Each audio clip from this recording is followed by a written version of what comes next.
Ogni persona ha diritto alla libertà e alla sicurezza.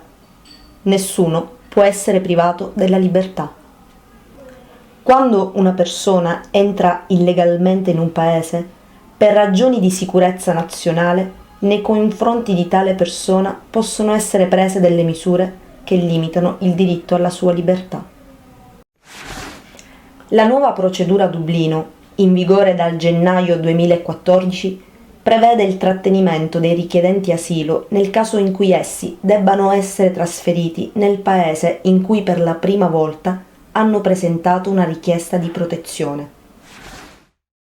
Ad esempio, se un richiedente asilo è in Italia e durante la procedura si sposta in Austria, la legge austriaca prevede il trattenimento di questa persona in un centro di detenzione.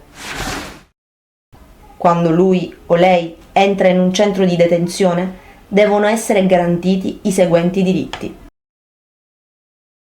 Ogni detenuto deve essere informato dei suoi diritti. Per ogni detenuto è prevista l'assistenza legale. È importante che le informazioni vengano date in una lingua a lui comprensibile. Deve essere loro garantita integrità fisica e psicologica, in particolare se si tratta di persone vulnerabili. In molti casi questi diritti non vengono garantiti. I richiedenti asilo detenuti spesso non vengono informati sui loro diritti. Spesso le uniche persone con cui hanno un contatto sono dello staff addetto alla sicurezza. Mancano psicologi, assistenti sociali e analoghe figure di supporto.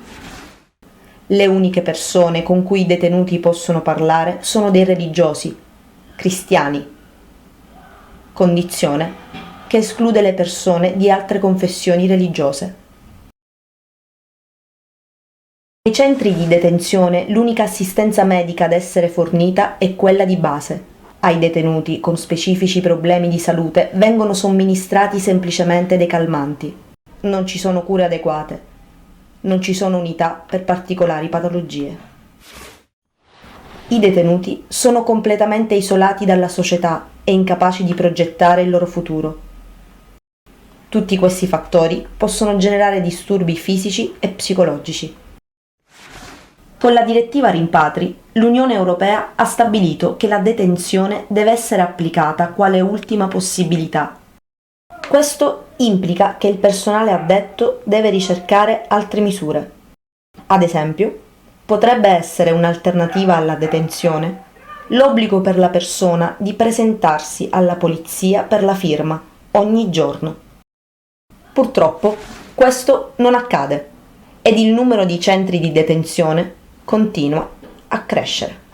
Anche la Commissione europea si è espressa chiedendo agli Stati membri di prevedere alternative alla detenzione, scenario che appare più vantaggioso sotto tutti i punti di vista.